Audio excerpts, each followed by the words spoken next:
So I am used to standing in front of groups of people and trying to get them to pay attention.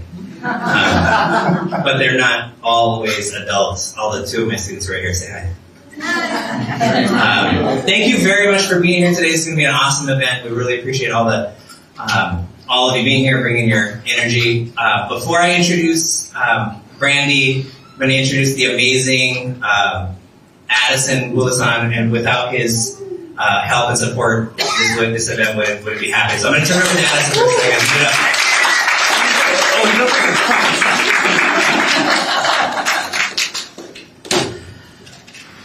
Oh, there's so many people here. Hi.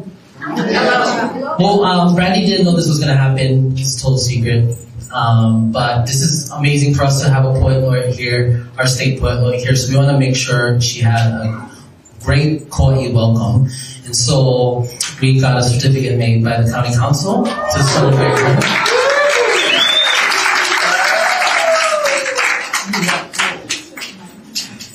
And as always, politicians always talk too much, so I'm going to let her read the words later because it's a special meeting, but I'm just going to read the most important part, which is the Kauai County Council, on behalf of the people of Kauai, congratulates Brandy Nalani McDougall for all of her many accomplishments and thank her for her powerful words of aloha aina. So please, Brandy, please.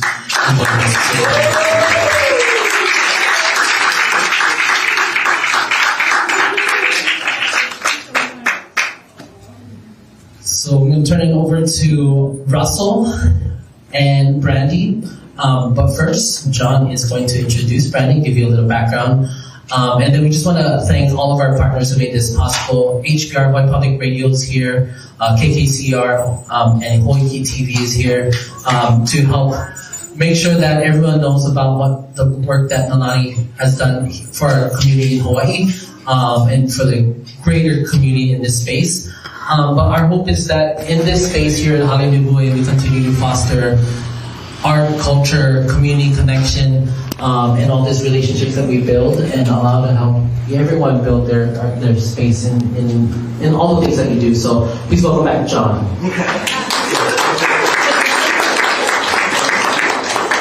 Okay. So I'm gonna read an introduction of the amazing Brandy Nalani McDougall, and then I'm gonna say something a little bit extra. But I want to read this first so I make sure we don't miss anything about how amazing Brandy is. Brandy is from Kula, Maui. Brandy Nalani McDougall is of Kanaka Uiwi descent. One of her lineages is on Kauai, so yes, also Chinese and Scottish descent. She's the author of so many things. A poetry collection called The Salt Wind, Kamakani Pa'akai from 2008. A newer collection, Aina Hanao, Earthland, which was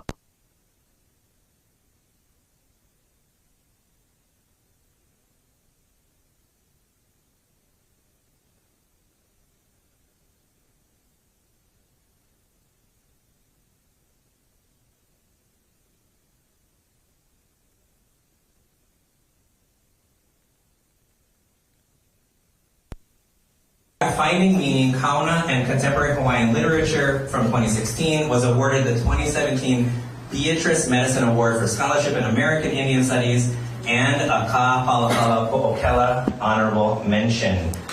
And Brandy is a professor at the University of Hawaii. She's currently on sabbatical working on some amazing projects right now. And I know Brandy through her poetry, and as a language arts teacher, her words have been so powerful and meaningful for me, but also for my students. And so I just want to mahalo you for all of the young people that you don't even know that you made a difference in their lives. And my name in the Kipuka anthology is right underneath yours, so that was the top. I thought I won the award already. I put that in my pocket and I was going to go, but now I see you in real life. So mahalo, Brandy, for being here. Thank you so much. And we're going to applaud in a moment. Russell Sukiono is here, and he's going to talk story with Brandy. So I'm going to turn it over to Russell. But thank you very much.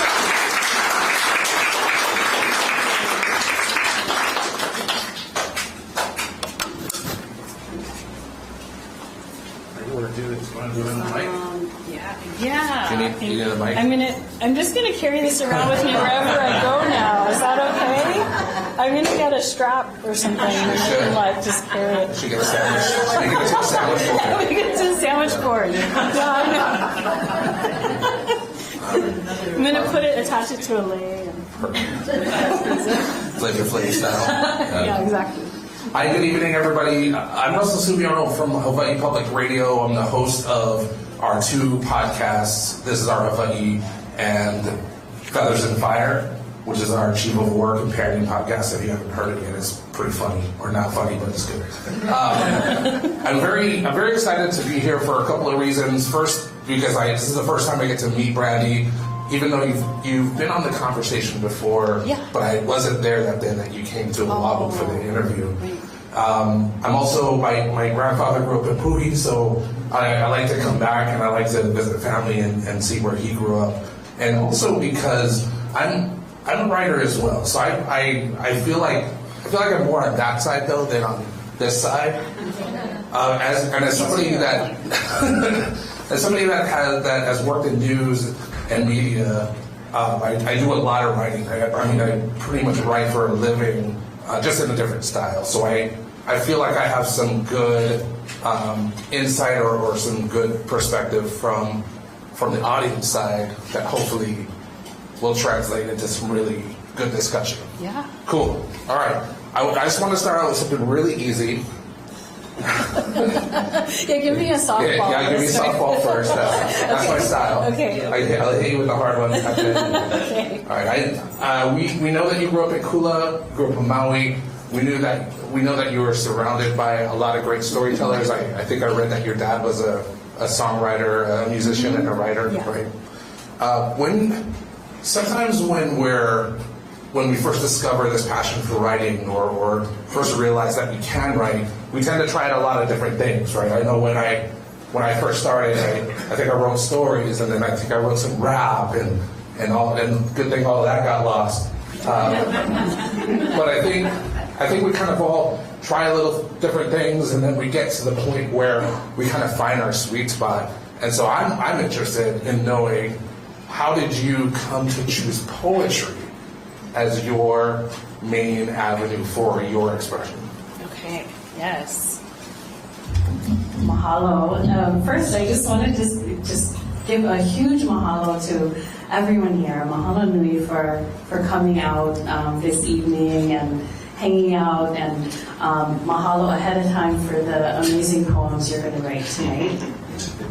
Also, mahalo to Council Member Addison Buosan for the amazing surprise. I don't know who surprises people like that, but I am so touched and honored, and all of the amazing things kind of overwhelmed even to be given this honor. So mahalo.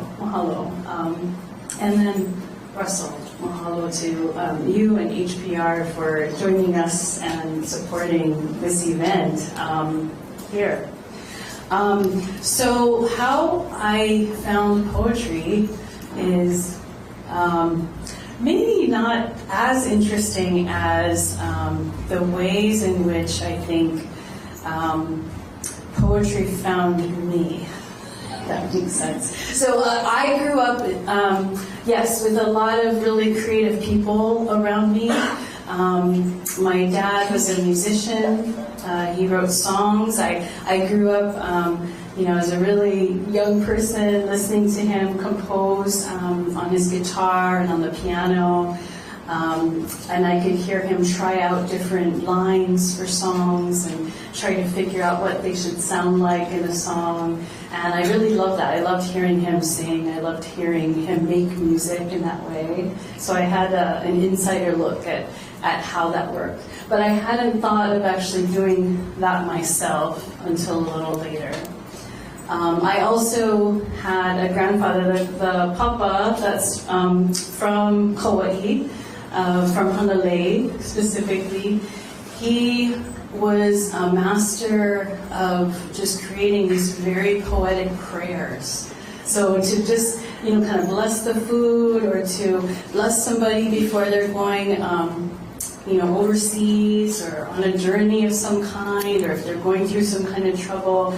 He was this person that could just sort of draw poetically from the air around him and give you this amazing blessing or prayer that you felt just lifted you up and drew any kind of negativity out of you, and also made you really hungry because sometimes they took a really long time and it wasn't the food, right?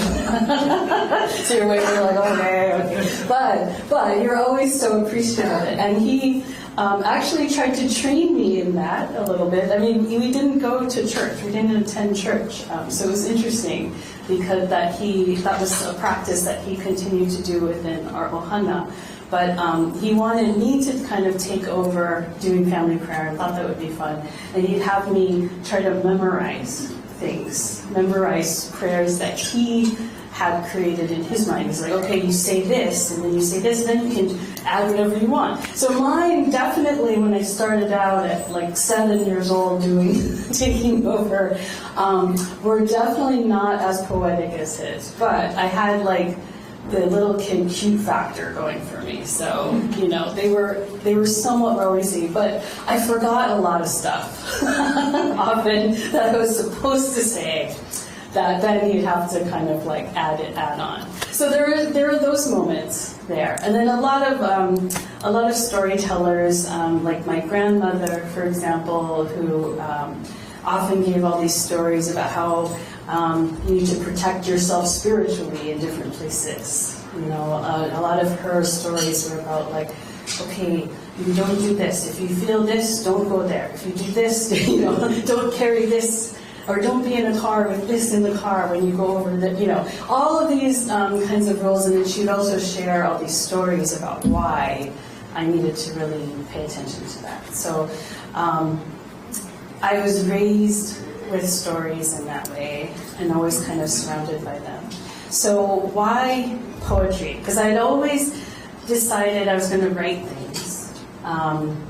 Like I'd write plays and things like that, and I'm the oldest of 4 girls, so I'd always make like my little sisters act out these plays that I got to be the boss of, and so I'd do that, or I'd write songs like my dad did and just kind of sing them, things like that. I didn't really know what poetry was, though. Not until I was in high school. Not until, even like beyond that, college. And even though I was able to kind of write the sonnet that was assigned to me in high school, for example, it wasn't necessarily something that I felt connected to until I reached a point where I had felt in my life, and this was maybe in my 20s or so, that a lot of like childhood trauma, a lot of issues that I was working with had really just felt so heavy and so overwhelming that I didn't feel equipped enough with how to deal with them emotionally. It was just so much, and it felt like there were so many moments where I felt like I was being pulled under into depression, and even like beyond depression. I mean, maybe it is considered still depression, but of not caring, and there were a lot of kind of moments of even self-destruction that I came really close to, that I was unfortunately too close to, that then poetry kind of entered in this interesting way where I felt like there was no place to go to, no one, unfortunately, who I felt I could talk to, who I could relate to. And so I started writing, and it was really out of like this desperate attempt to get something out of me. And I kept going with that. So it was really about exercising this really overwhelming emotionality from trauma that I guess I had finally been able to work through. that led me to poetry. And that's why I say poetry kind of found me in that way. It hadn't really worked previously before. And so that also led me to really the platform that I use as the Poet Laureate, which is Poetry Heals, right? Hōʻike Community. And that's because it really does. There's no rules about it. You can write whatever you feel, and then after you write it, like, it can just be for you. It's great if you can share it eventually, but like sometimes it is just like a raw kind of release of something right inside you that you need to kind of get out and just. It doesn't mean that it has to be away from you forever once it's released or once it's extracted from you, but getting it out there means at least you can breathe, you can process it, you can have that like quiet kind of peace to work through it, and then you could even come back to it and work with it more and turn it into something beautiful, like turn it into something that can transform you and connect with other people. And once I saw that you could do that, once I felt that you could do that with poetry, there was no going back for me with that. Yeah. Awesome. So what you're saying is that you didn't choose the poetry life. The poetry life chose you. I did. Yeah. I think it did, yeah. You mentioned that you use poetry to process through trauma, and that's an avenue that a lot of people can use, a lot of writers can use to process those types of feelings and thoughts. I'm sure when writers think about what they should write or what they could write, I think a lot of times people hear "write what you know," right? Yeah. And I think sometimes that can be kind of discouraging too. I know when I was in my 20s, I was painting homes for a living. Who wants to hear a 20-year-old write about paint drying on the wall? Right? So that was a little bit discouraging to me, but eventually I found a way to kind of harness my voice, harness my style. And I'm curious to know what kind of advice or what kind of guidance would you give somebody to help them find their voice or help them find the thing that they can write about? Yeah. Well, I think first, I think there is something to be said about writing. You could write a story or a poem that includes what's happening in your head as you're painting a house, or what you see the people inside the house doing as you're there and kind of ignore it as you're doing, or even thinking about from the house's perspective, right? What does it mean? What the house has seen this whole time? So just things like that, right? Or even tracking what goes through your head as you're painting, right? Because I'm sure it wasn't always focused on like, is this paint dry? Is this paint now dry? Is it not? Yeah. I mean, so all of those things. I mean, right? I feel like there's so many songs that go like, life is a journey or something, right? But it's true, right? All of us are in this journey, right? And we're always subject to change at any point in time. We're always subject to needing to figure out something, right? We're always subject to finding growth in different areas of our life, right? That doesn't end once you become an adult, of course. I was really sad to find that out. That now in my 40s, I have not figured out everything that I thought that I should when I was a child.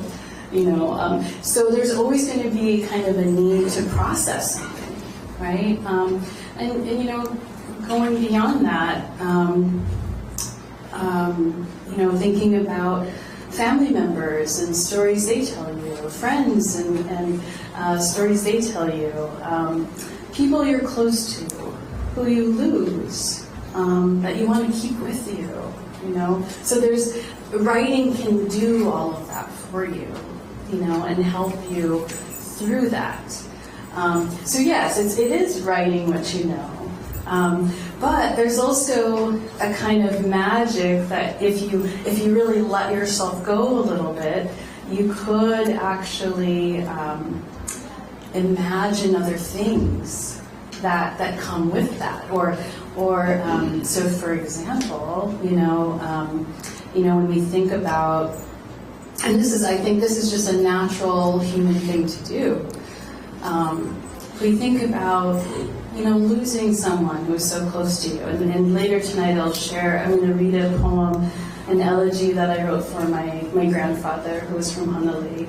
And that was a really devastating loss for our whole ohana. It was really, our heart.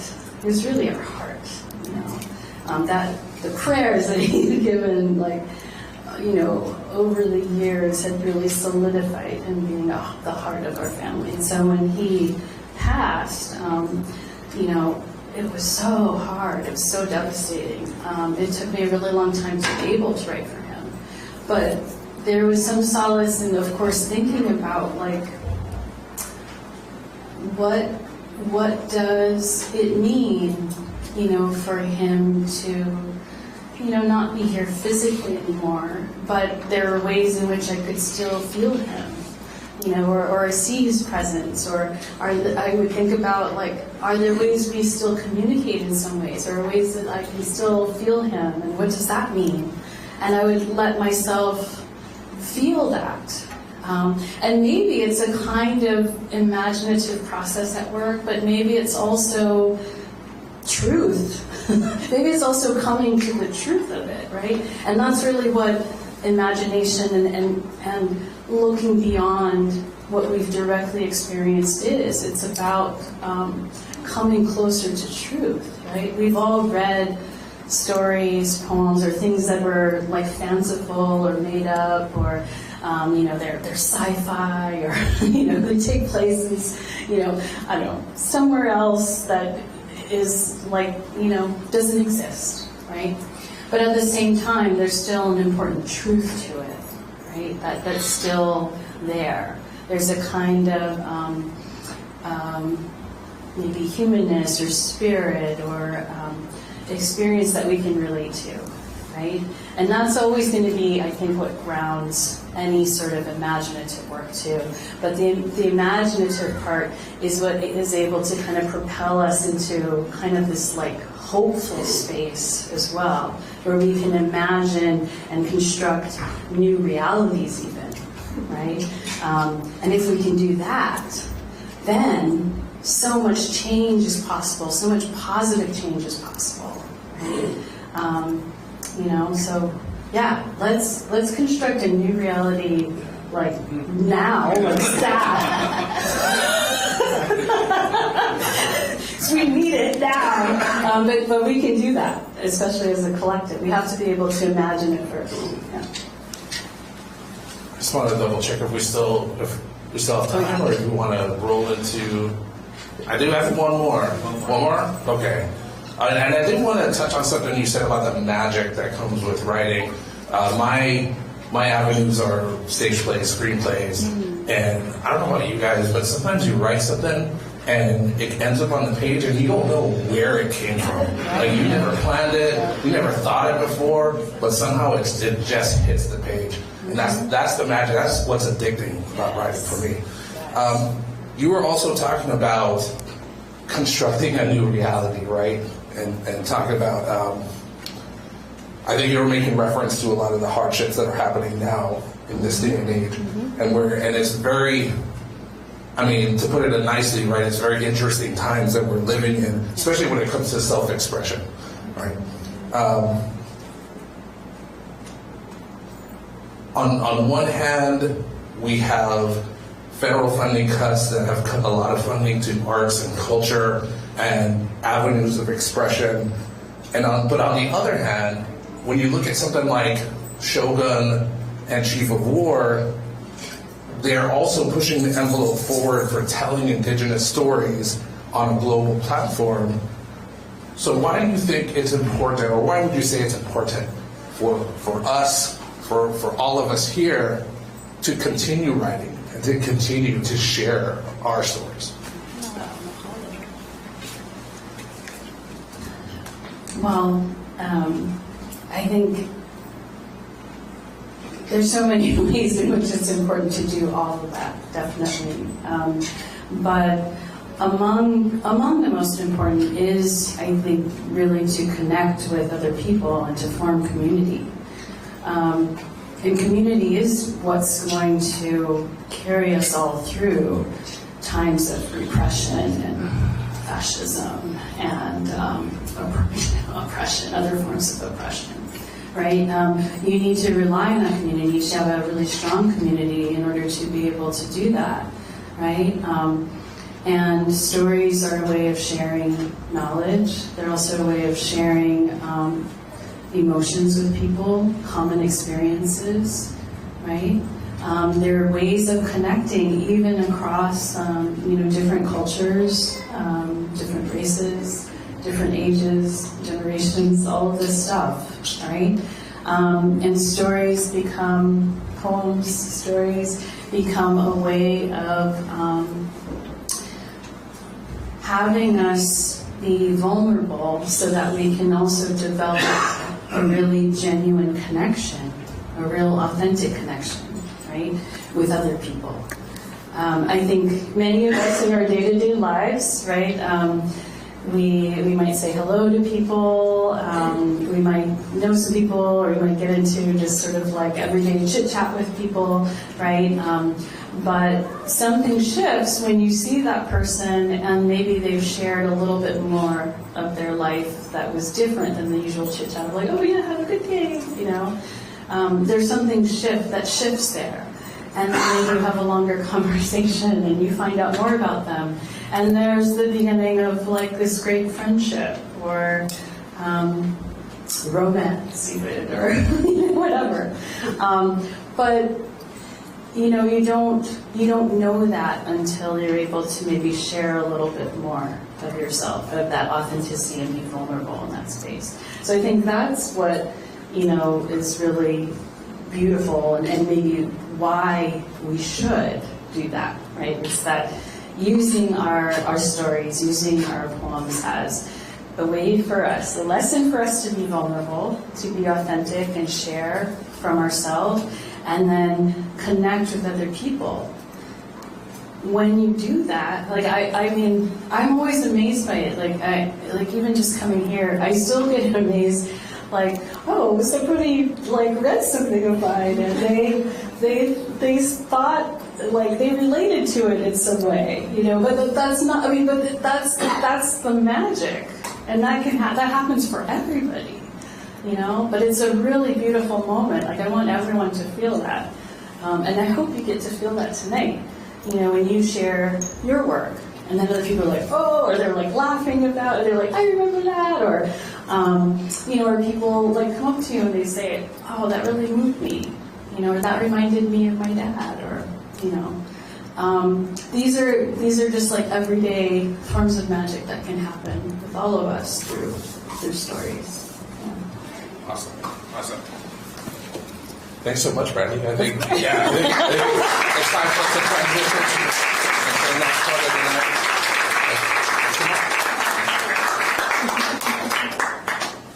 Thank you so much. Thank you, Russell. Thank you, Brandy. And I need to apologize. Kalamai. Brandy is the Hawaii State Poet Laureate, which obviously I forgot to mention. And this is the end. We're coming up to sadly we're coming up to the end of Brandy's term as the Poet Laureate, and your message of poetry heals is just that's so true. So anyway, mahalo. And I'm going to turn it over to the infamous Thomas Iannucci, and Thomas is going to read a little bit. I'm going to read a little bit, and then we're going to give it back to the main star, Brandy. But anyway, give it up for Thomas.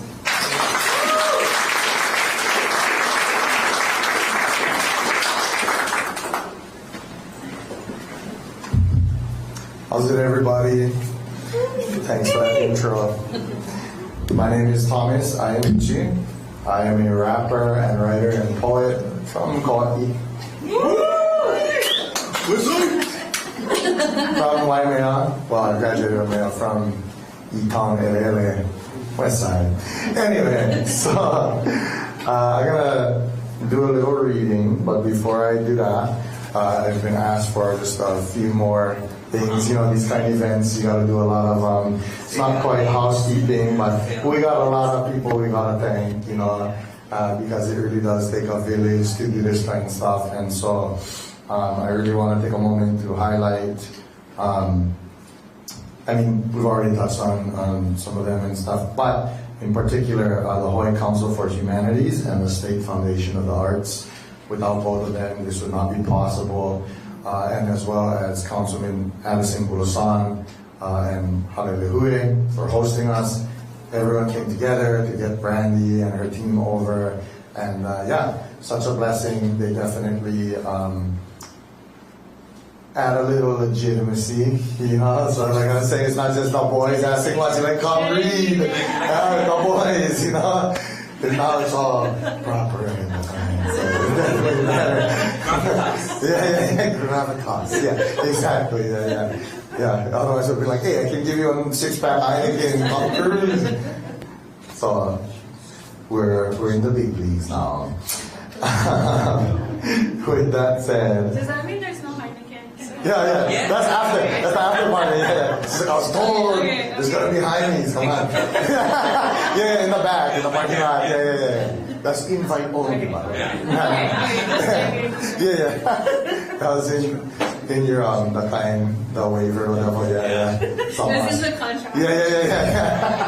That didn't exist. I don't know if you can put all this on HBR, but it's all good. So, with that said, I'm going to be doing 2 poems today. Then I'll give it up to the real big dogs, Jonathan and B. Bizzle, as she prefers to be called. That was off the top of the dome, but I'm a rapper. Anyway, so and thank you everybody for coming out tonight, because if not, it would be super shame right now if we brought her and the whole team just to empty the kind. So most of all, thank you guys. Yeah, and please tell all your friends how amazing, life-changing it was. So when we do the next one in January, Megan Kakumoto, best-selling author. You guys will come to that and bring even more people. And yeah, maybe we'll have this will come back. Anyway, with all that said, I'm going to do 2 poems. This first one is called Hard Ice. And if you grew up in Hawaii, especially on Kauai, you will, I think, pick up what I'm putting down.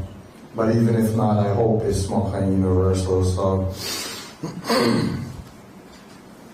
with that said, I better put my phone on silent so in the hard way. Okay. Brother, I remember the days we cruised down by LLA school summertime and play in the park. If we was good, we never make too much on get some fun. They would give us hot ice, or ice cake, or whatever the townies call them on Oahu. But it's the one where they put the fruit punch, glue all kind juice that they freeze. And we'd use a little wooden spoon for chip away at them, like scraping up the frozen syrup for eat. It made our tongues and lips red.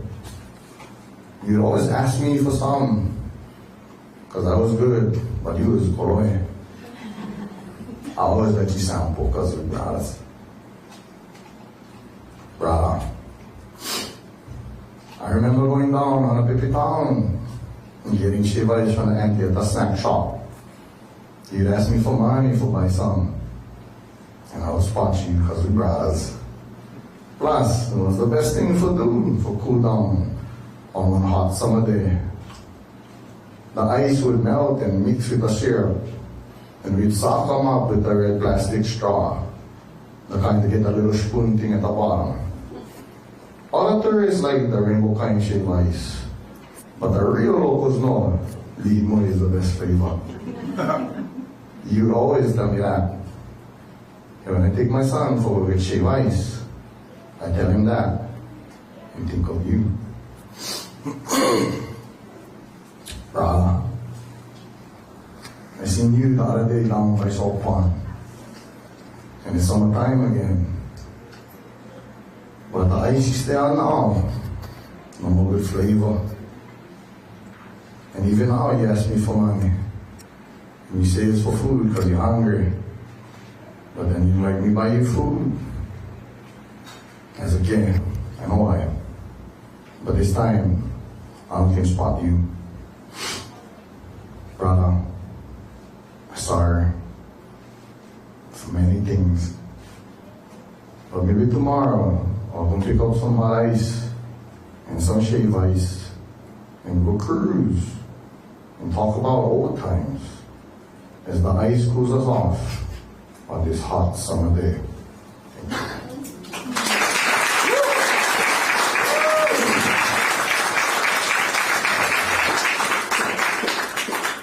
But I stand by that 10 toes down, Līhuʻe best flavor. Anyway. Tommy then. Ice cake. Hot ice. The real ones, no. Who gotta laugh or we can cry, you know? Okay, so this will be my last one that I'm going to introduce Jonathan. And this one, I've kind of been like, I don't know, I'm not too satisfied on the name. So if you guys get suggestions, feel free to let me know. But for now, tentatively, I call this Daddy's Brain is Broken. I think it's solid. It's autobiographical.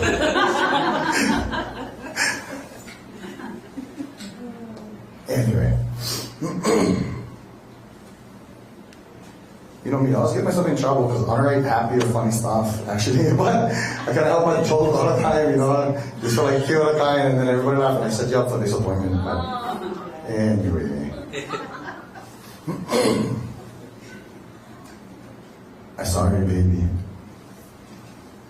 I don't know why I stay crying. Daddy just gets sad sometimes. Come here, don't be scared. Everything going to be okay. Okay? I don't know how, but I believe it with all my heart. You see, Daddy knows his brain's lying to him when it tells me that nothing matters. I don't believe it. But it's just that Daddy's brain is small kind broken. And it makes me feel things that I really don't like feel. But Daddy had learned that I'm not gonna let how I feel affect how I think. See, whenever I stay happy, my brain tells me that this no matter, that this is not real, that all this is gonna go away.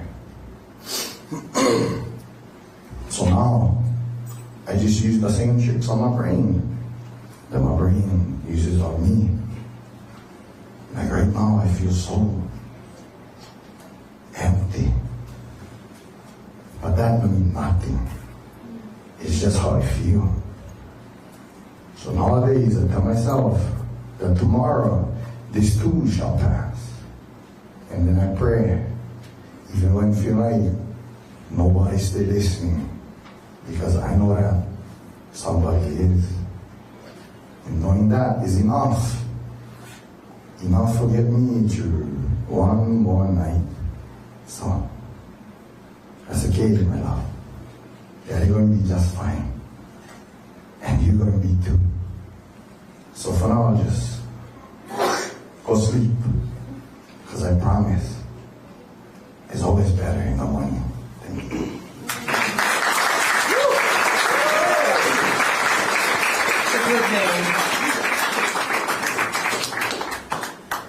Mahalo. Anyway, now we got that out of the way. we're getting to the real big dogs. So with that said, I'm going to introduce my good brother, all-around hammer poet, Jonathan Maderas. We just started a rapper. Yeah. And I will say one thing, I've been saying this over and over, but this guy is the man. You know, he's been killing it doing poetry for a long time, and me, I've been kind of like I was a rapper, or still am kind of, it's complicated.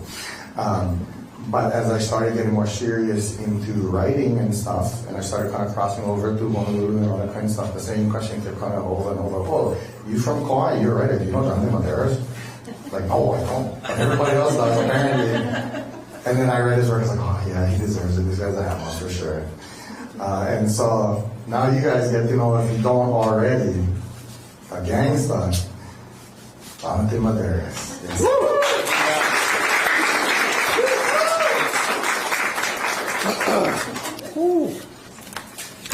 But no more one Nahoku Award, but yeah, that's Nahoku Award winning rapper.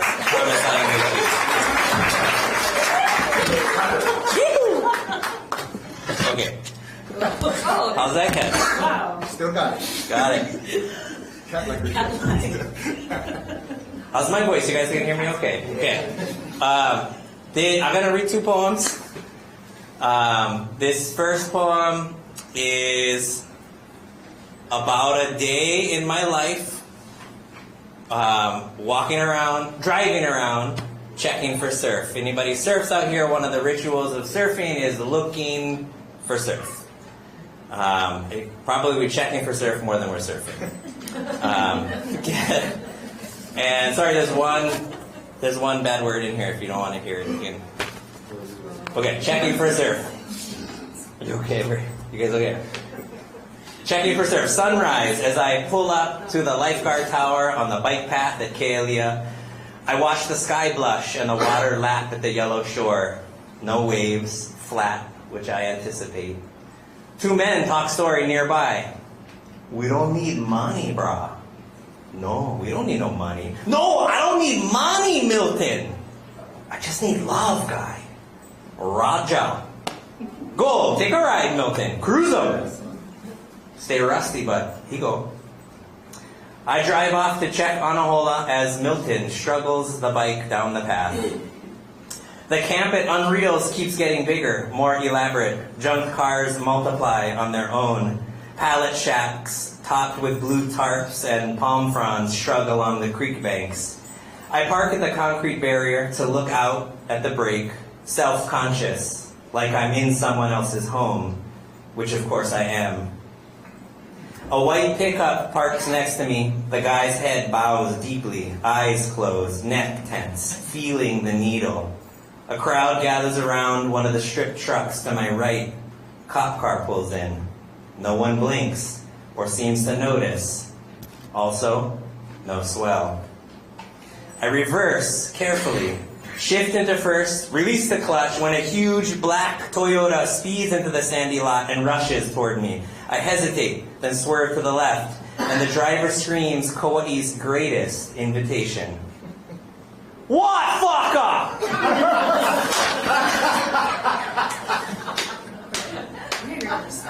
This is a question we do not answer. Unless we want to fight. Checking my rear view, I head back to the highway toward Kahili, Rock Quarry. Assuming a crowd and better waves, I park, nod hello to the people milling around. Then I walk over to the edge of the cliff. A guy is squatting there drinking water, his hoodie up, hoping for swell. Did you check anywhere else, he mumbles. Hale Līhuʻe and Anahola are flat. Ah, was hoping donkeys might be good.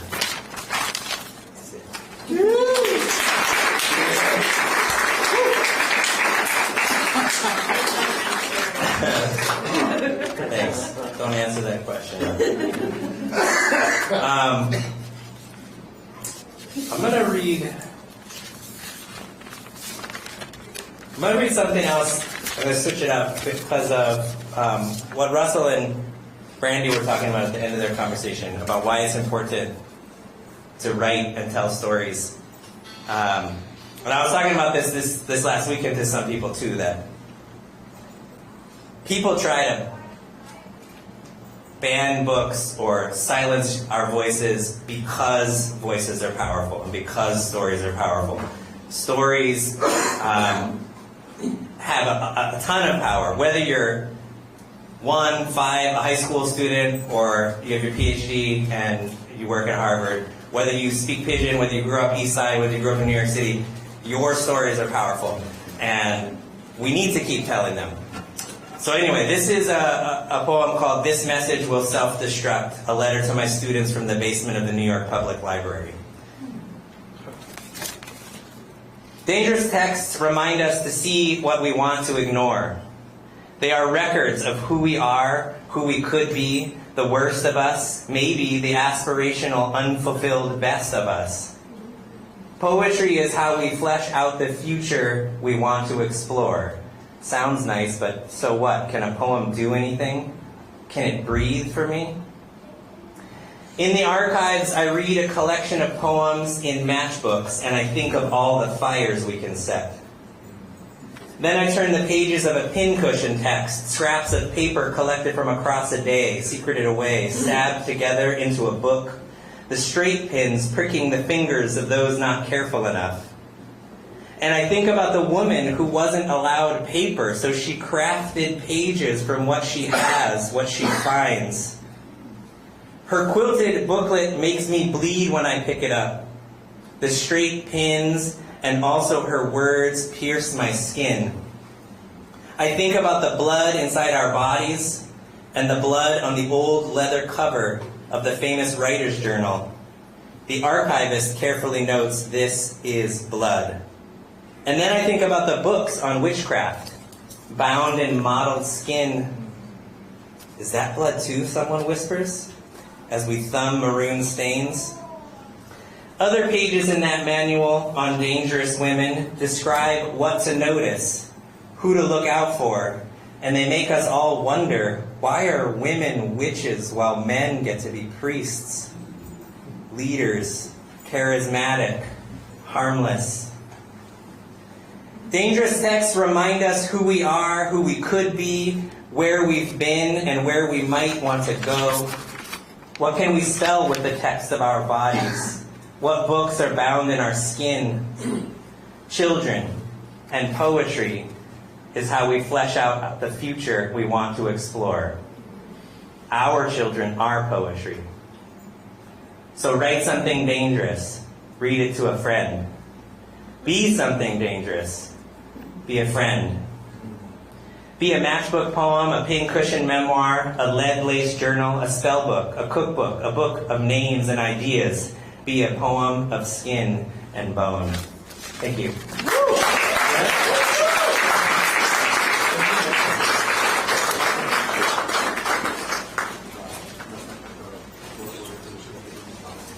Oh, okay. Thank you very much, everybody. And we're going to turn it back over to our current Hōʻike Poet Laureate, Brand Nalani McDougall. And as I mentioned earlier, Brandy is coming up to the end of her term as the Hōʻike Poet Laureate. And nominations are currently open for the next State Poet Laureate. The Hawaii Council for Humanities and SFCA are kind of partners in that work. So I'm going to turn it over to Brandy now. Thank you so much.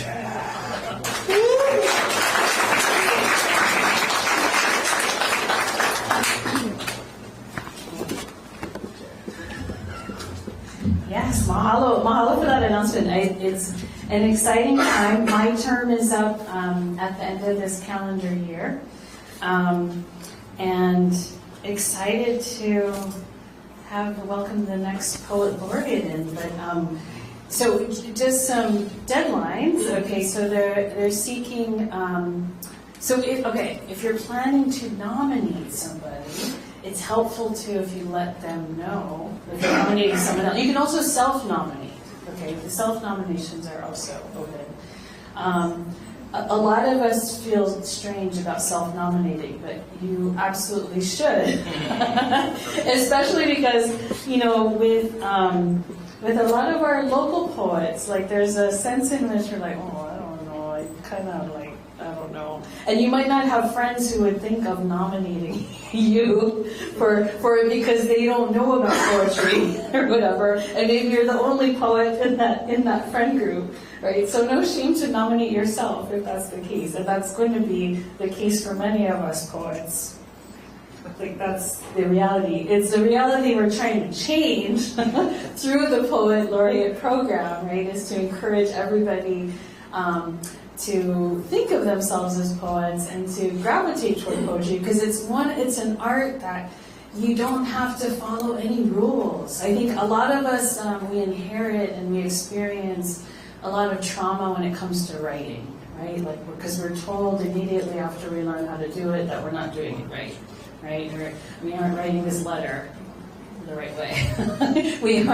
we aren't spelling this word the right way. We aren't constructing this sentence the right way. This paragraph is totally wrong. Like all of these things, like over and over again, we experience that, and it can be really silencing. But poetry is a space for writing and just creating and putting words together, telling stories where you can really just kind of bust through all of that. You can write in whatever language you want. You can write in Pidgin. You can write whatever feels most authentic to you and your storytelling voice, the way you'd like to do it. It doesn't even have to be a full sentence. A poem can even be just a few words. I've heard it even argued that a poem could just be one word, like a particular word that's made up. Like, so for example, I think of a lot of our place names, our Aina here in Hawaii. They all stand for these longer stories, right? And they're all like in themselves poeticisms. They're poems, right? On Wednesday, I got to give a talk and a workshop right at the base of the ahi, and I got to. What was really beautiful was the ua. So the ua there is called Le Koko Ula, which is a really beautiful name. But it's a reference to the koko ula is like this low-lying, low-spreading rainbow. But it's also a reference to buds of lehua, which are called miko, right? And so it was also, I was trying to imagine, like, what does this look like, Because I think it's a poeticism, but it was also kind of obviously capturing an experience that a lot of people had seen there.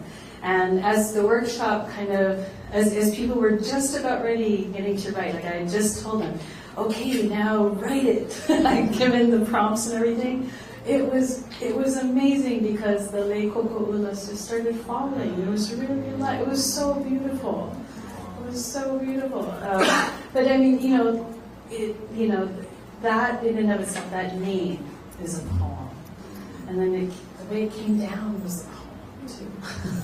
So poetry is always around us, and so I encourage you to nominate yourself, nominate your friends, nominate anybody who you feel loves poetry and would like to share that love with everybody. Okay?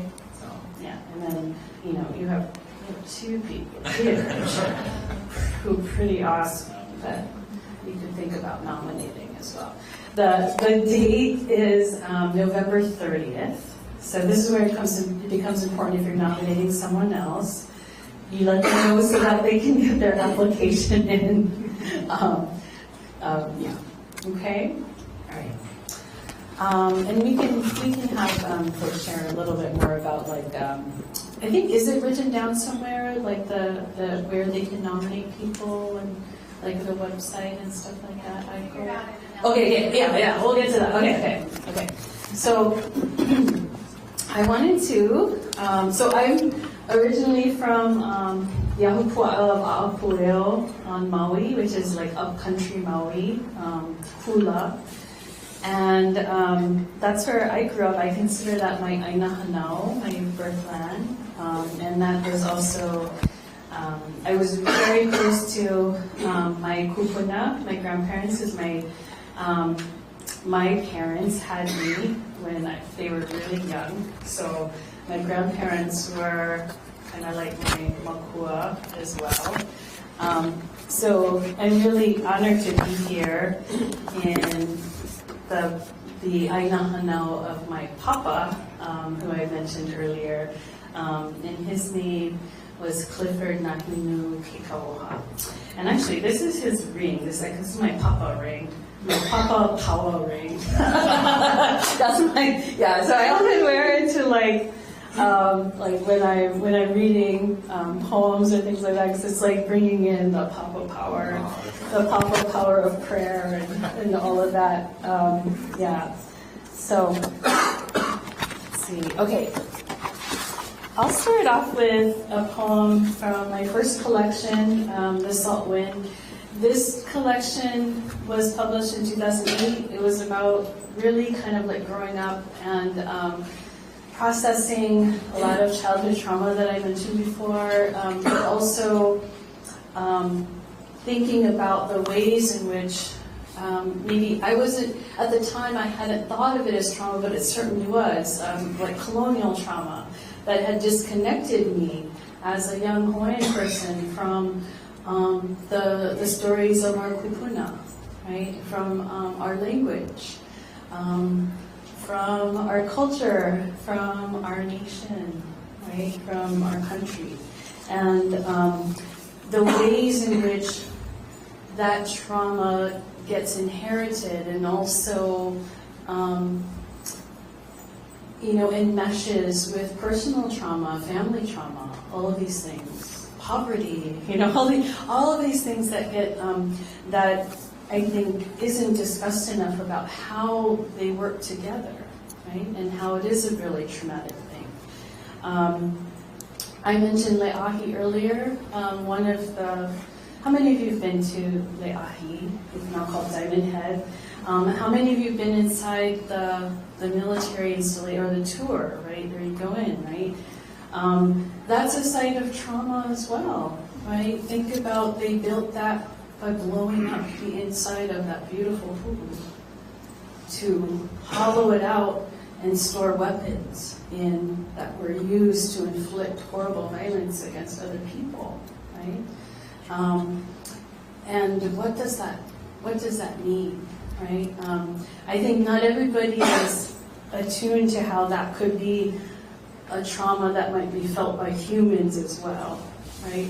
I hope that we're all coming together as a collective to really understand that, though, especially seeing how much, our climate is changing, how much our earth is changing, right? Yeah. So, okay, so I'm going to read, I guess it is one poem where I was reflecting on some of those things. And in particular, this one was a poem I wrote for my grandfather as we were both learning Olelo Hawaiʻi together. Okay. So this is called Ka'olelo. And mahalo shout out to Jonathan for teaching it in this class, and to his hawana here. Aloha. So Ka'olelo. So it's about the story, and in many Hawaiian families, there's a point in time within which one of the stories that's in our ohana is of how we became separated from Olelo Hawaiʻi, which person in our ohana experienced, even corporal punishment in school, even, or humiliation for speaking Olelo. And there's a really strong pain that comes from that gets passed down too, and also a shame for not knowing Olelo.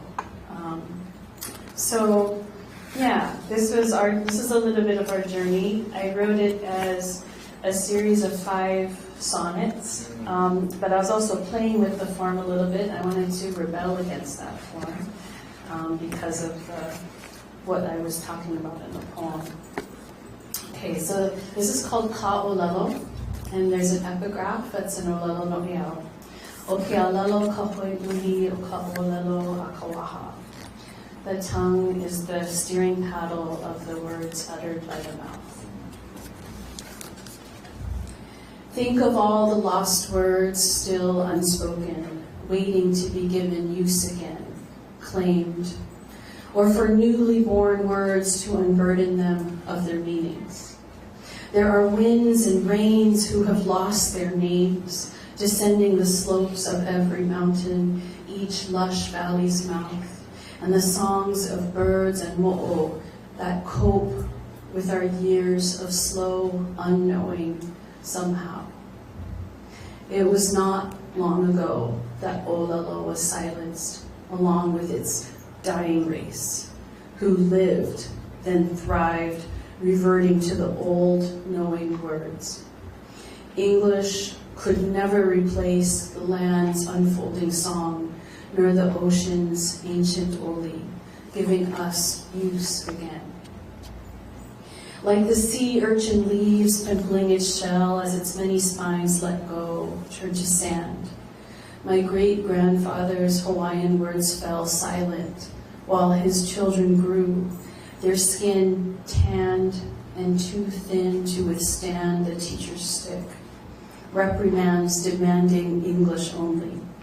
The law lasted until 1986, after 3 generations of families swallowed our olelo like pohaku, learned to live with the cold dark fruit under our tongues. This is our legacy, words strewn among vana spines and the long record the sand has kept within its grains, closer to reclaiming our shells, now grown thicker. Ka'olelo has a lilting rhythm, arising from the coastal mountains' moans as they loosen their salted earth, succumb to the ocean and its hunger for stone. It carries the cadence of Nāwaihi, born from the fresh rain in Nāwai Puna and flowing past the fruiting ulu trees, Wiliwili, Kukui, and Koa. It holds the song my grandfather longs for most as he remembers his father's voice and regrets not asking him to speak more Hawaiian so that he may have the choice to offer words in his inheritance, knowing his oha will not be silenced. Think of all the old words that have succumbed, their kauna thrown oceanward for English, words we use like nets to catch the full sum of our being, finding too little fish caught in the mesh. Even as we adjust the gauge, reshaping them to suit our mouths. I must admit, I love the brittle crust my untrained tongues form in its forms. It crowns the dark, churning pith of prenatal earth rising in the volcano's throat, unspoken for now, founding my wide island of words.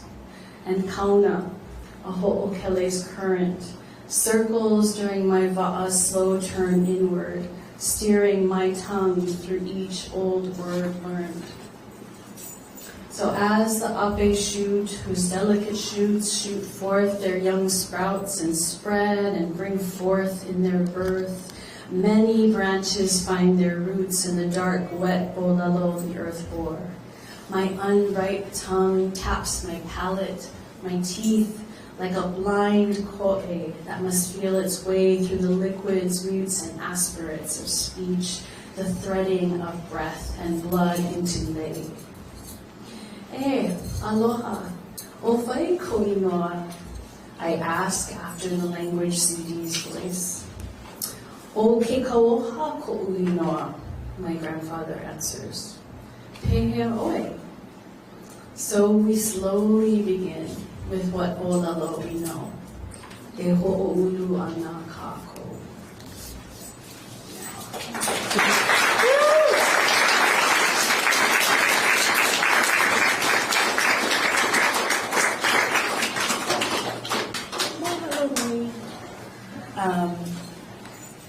Yeah.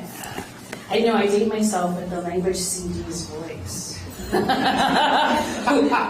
knows what a CD is anymore. I know. Yeah, new technology. Like what? Yeah, you don't need to. Yeah, what's a CD? Okay. It's a historical, not Yeah. It is. It is. Okay, this one's called Over and Over the Return, Mo'oku'auhau. And so I wrote this in Hanalei. I got to be a part of a workshop that was there. And so I got to, I mean, what luck, right? Like that I got to go to my papa's Aina Hanau and, for this workshop. So this was before I even thought about publishing a book, and I wrote this poem. And when he heard that I was going to go to Hanalei for this poetry workshop, what he wanted me to do was he wanted me to find his brother's grave. It was his older brother. So my papa was the youngest in his ohana, the youngest of 5. And his older brother had passed really unexpectedly. So he, he was. I lulled him to sleep over here. It's a cute little snore. It's cute. Tough audience. Here with the dogs. I know. So where was I? No, I was. Yeah. My uncle, my grand uncle, who I never got to meet, had a really short life. He died when he was 13. He was in Hanalei Bay swimming, which is something that he had done, all his life because they grew up in Hanalei. But there's a really strong undertow, and he just went too far out to it and couldn't get out of it, even though he was really experienced with it. I don't know, 13-year-old boys, I don't know, and so he got pulled in, and then there was another kind of like uncle in the area that saw that he was having trouble and like swam out to help him, and that uncle died too that day. So the community, had just a lot of loss that day. And so my papa at the time, I think he was only like 5 years old when it happened. But so that brother was buried by the church in Hanalei, along with the uncle that tried to come out and swim out and save him. And the community would, remember him. But my papa's ohana, all of them moved once my papa got accepted to Kamehameha. They all decided they're going to move to Oahu to be closer to him and keep the family together. So they left his brother behind. So he wanted me to go find his brother's grave and clear it, make sure it's cleared and clean, and then put some flowers or put a lei there for him to remember him. And he drew me a map so I could find it, and it was based on his memory. Like that was a long time ago, and I'll tell you how long in the poem. So this is a poem that was reflecting on that. It's called Over and Over the Return, Mo'oku'auhau.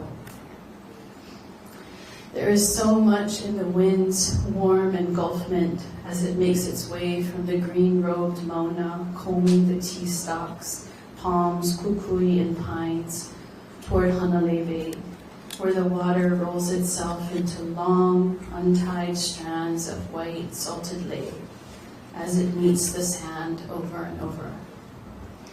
Using the map my grandfather drew of the town he left 66 years ago, I found his older brother, an uncle I never knew, whose life ended at 13 in the Pico of Hanalei Bay, the undertow pulling him down into the ocean's throat before also swallowing the man who tried to save him.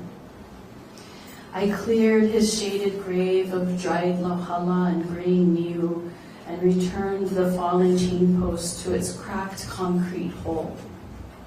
My grandfather will be happy to hear of the red and green tea, a keiki growing wild at his feet. For when the kekauohas left for Laureate, this brother was the only one left behind, in the only home he ever knew, cradled by Namauna at his head and at his feet. Soon, the wind will carry its delicate fragrance of commingled pine needles, old kukui shells, and new husk, all the salt of its journey, infinitesimal pieces of broken bottles under the naupaka, and everything else unseen and nearly forgotten, turned to sand. This same wind will return to the same folds of Mauna, offering over and over its gifts. And like Nā Kupuna, always leaving, always returning.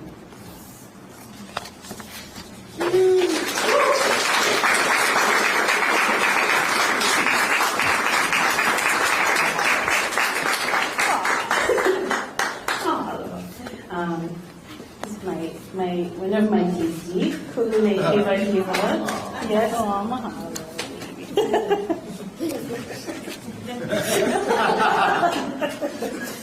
She's an excellent skipper. Okay, so I'm gonna. This is the last poem I'll read, and then we can start our own writing. Okay. It's a bit of a long one, which is why it's the last poem. But this was my elegy for my papa after he passed.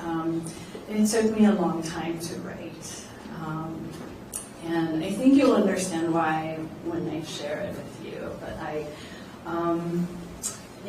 it's called The Map, and it's for Clifford Nahinu Kekauoha, for A'apueo, the Aupua that I grew up on, Haleakala, and Hanalei. The map. This was always the map, from pole to pole. You begin here. The old roads must be there, moonlit enough to walk. Here is when I think your favorite mele is Hanalei Moon, since you played it on the organ most nights before bed. I played with dolls on the floor as you handwrote the notes into the manuscript paper above me, when you sang the words to find the right chords. Here was where you grew up, where you said every ohana had their own lo'ikalo, amala. Here is where you made me butterfish and poi, the eggs with salted water and poi, when I was sick, where you taught me to twirl the poi on my spoon and kahi the bowl. Here was when we laughed and listened to the Olelo Hawaiʻi tape, asking each other, "No hea mai oi, ma hea ko aina hano." When you heard I was going to Hanalei, you drew me a map of what you remembered as a child before you left with your ohana. Here was when you asked if I could find your brother's grave. I found him with your map by the church where the tea grew thick and wild and the ie climbed up the trunks of so many trees and the forest felt like it would reclaim him. Here is when you tried to send me poi in Aotearoa twice, where you planted kalo, avocado, orange, jabong, mai'a, and hung the clothes. Here is when you were maybe 4, the youngest keiki of 5, when you were made to speak English only, though your mother's first language was Cantonese and your father's was Olelo. Here is where you joked that everyone needs to be careful what they say around me because it could turn into a poem. Here is when I was 4, and you told the Hawaiʻi girl next door to apologize to me for throwing water in my face. You were watering the plants and asked her, "What's the matter with you? How would you like it if I did that to you?"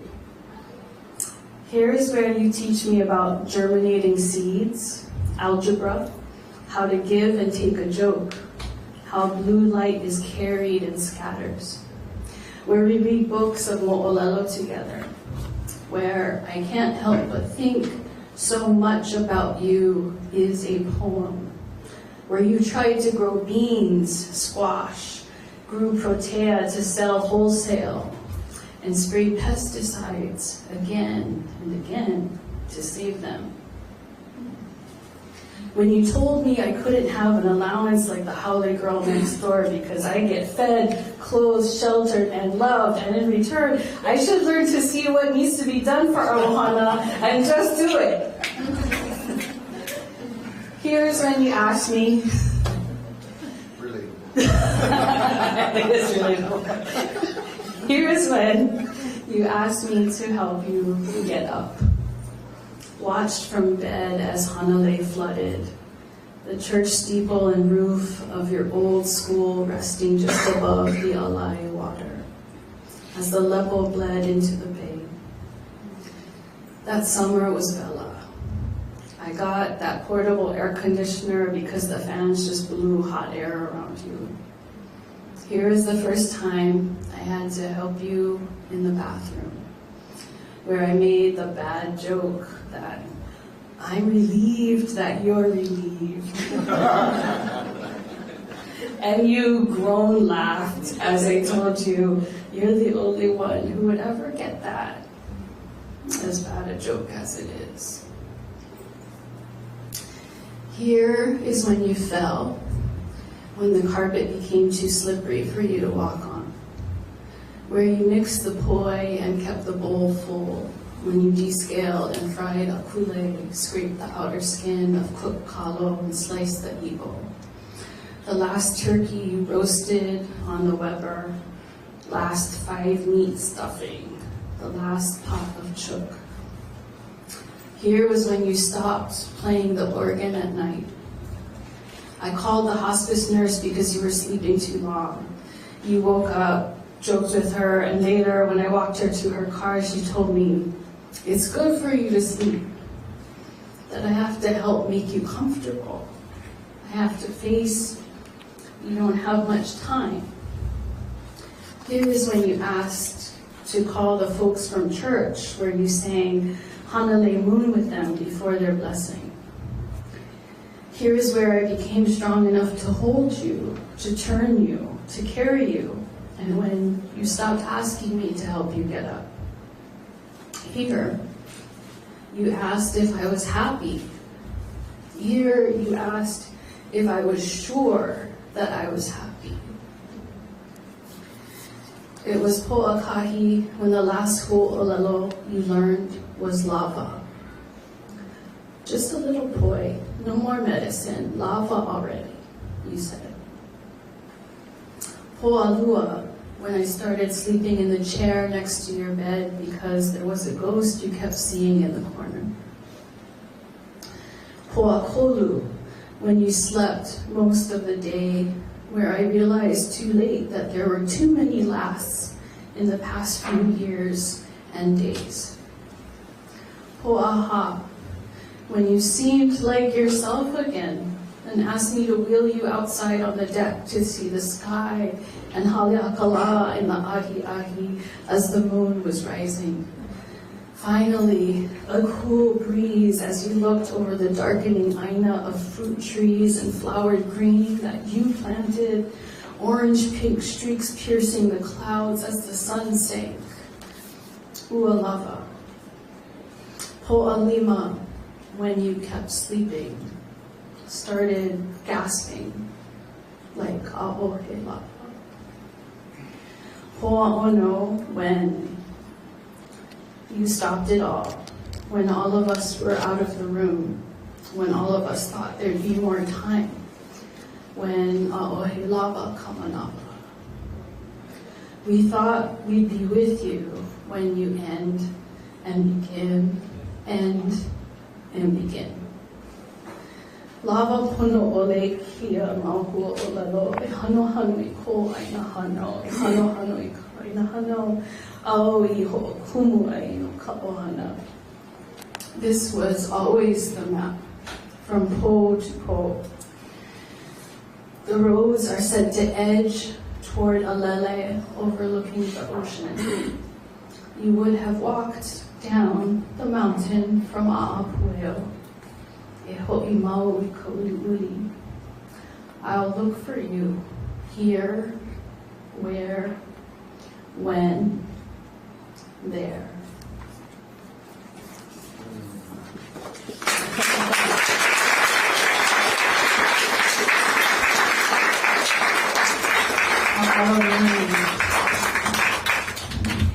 Mahalo. It means a lot that I was able to read that here for all of you. Mahalo. Yeah. Mahalo. Yeah, Papa Power. Yeah, Papa Power. Okay. Well, are you guys ready to join all of us poets and do some writing? Yeah? Okay. Workshop. All right. Okay, let's do it. Okay, so everybody, what we want to do is everybody has something to write with. If you don't, raise your hand and we can get some pens passed around. Okay. Yeah, we'll get some pens to you. And then does everybody have something to write on? If you don't, we have paper here. Okay. So maybe what we can do, I'll just pass around and we can take as many pages. If anybody else needs a pen. Sorry, I'm not. I'll put some more. Yeah. There's some more paper. Anybody want paper?